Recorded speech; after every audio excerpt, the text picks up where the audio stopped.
নমস্কার। আমাদের প্রাত্যহিক সমবেত অনুধ্যানে আপনাদের সকলকে স্বাগত জানাই। আজ আমরা আলোচনা করব স্বামী জ্যোতিষ্বরানন্দ মহারাজের দৃষ্টিতে শ্রী শ্রী মা। মহারাজ লিখেছেন 1910 খ্রিস্টাব্দটি আমার কাছে অত্যন্ত শুভ, কারণ ওই বছরই আমি সর্বপ্রথম শ্রী শ্রী মায়ের শ্রীপাদপদ্ম স্পর্শ করার সৌভাগ্য লাভ করেছিলাম। সেই সময় বিশেষ বিশেষ পবিত্র দিনে আমরা কলেজের একদল ছাত্র বাগবাজারে মায়ের বাড়িতে যেতাম। শ্রী শ্রী মাকে দর্শন করার জন্যে মহিলাদের সেখানে পৃথক ব্যবস্থা ছিল।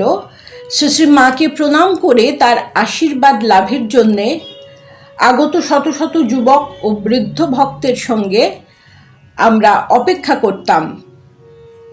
সাধারণত ওই বিশেষ দিনগুলোতে শ্রী শ্রী মা নিজেকে একটা চাদর দিয়ে সম্পূর্ণভাবে ঢেকে মাটিতে পা ঝুলিয়ে বসে থাকতেন।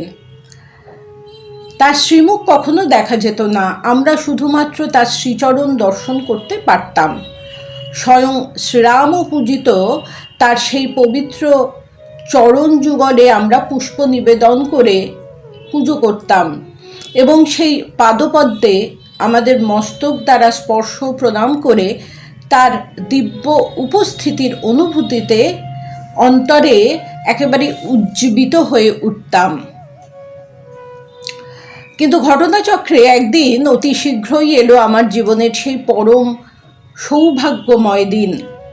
আমরা কয়েকজন বন্ধু সন্ন্যাসী সংঘে যোগদানের জন্যে মনে মনে প্রস্তুতি নিচ্ছিলাম।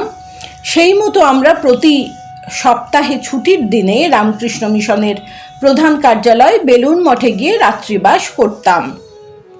শ্রীরামকৃষ্ণের মহান ত্যাগী শিষ্যগণ আমাদের একান্ত আপন করে নিয়েছিলেন এবং তাদের বাঁধভাঙা নিঃস্বার্থ ভালোবাসায় আমাদের হৃদয় সম্পূর্ণরূপে তারা জয় করে নিয়েছিলেন। এরকম কোনো এক সোমবার আমি যখন কলকাতায় ফিরে আসব, তারা আমাকে বেলুন মঠের বাগানের কিছু সবজি বাগবাজারে শ্রী শ্রী মায়ের কাছে পৌঁছে দেওয়ার জন্য নির্দেশ দিলেন। এই অভাবনীয় সুযোগ লাভ করে আমি তো আনন্দে আত্মহারা হয়ে গেলাম এবং এক প্রবীণ সন্ন্যাসীর সঙ্গে বাগবাজারের উদ্দেশ্যে রওনা হয়ে গেলাম।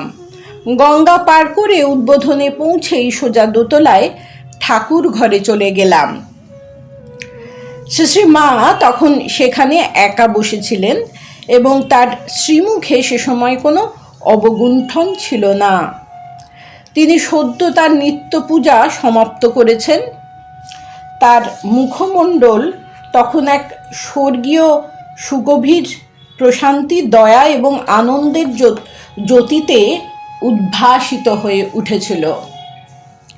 আমার মনে হয়েছিল সত্যিই সে মুখ দেবীর মুখ। আমাদের চারিপাশে যে মুখগুলি আমরা প্রতিনিয়ত দেখে থাকি, সেগুলির থেকে সেই মুখ সম্পূর্ণরূপে আলাদা। যখন সেই প্রবীণ সন্ন্যাসী আমার পরিচয় প্রদান করে তাকে নিবেদন করলেন যে আমি সংঘে যোগদান করতে ইচ্ছুক, শ্রী শ্রী মা খুব আনন্দ প্রকাশ করে আমার মাথায় হাত রেখে আশীর্বাদ করেছিলেন। জ্যোতিষ্বরানন্দজি মহারাজ রামকৃষ্ণ মঠ এবং মিশনের ভাইস প্রেসিডেন্ট হয়েছিলেন। তার সেই অমোঘ আশীর্বাণের সাক্ষাৎ শক্তি অনুভব করে আমি অন্তরে রোমাঞ্চিত হয়ে উঠলাম। মনে এক সুগভীর ভাবের সঞ্চার হলো।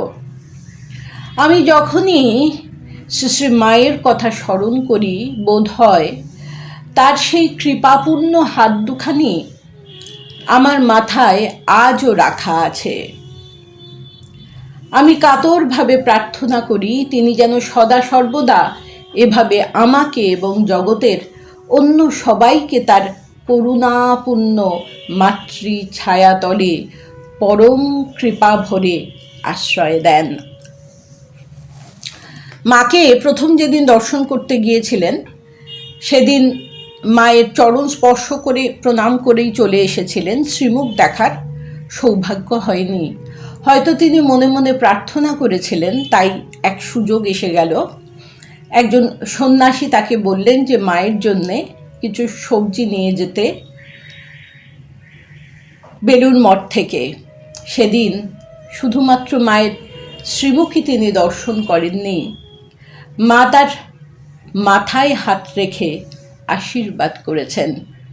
তাই মহারাজ সবসময় প্রার্থনা করেছেন যে জগতের সবাই যেন তার মাতৃছায়ার তলে পরম আশ্রয় লাভ করে। মা ছাড়া তো আমাদের আর কোনো আশ্রয় নেই। তিনি তো সত্যিকারের মা হয়েছেন, তাই সবাইকে তাকে আশ্রয় দিতেই হবে। আমরা আবার পরবর্তী পর্বে আলোচনা করব। নমস্কার।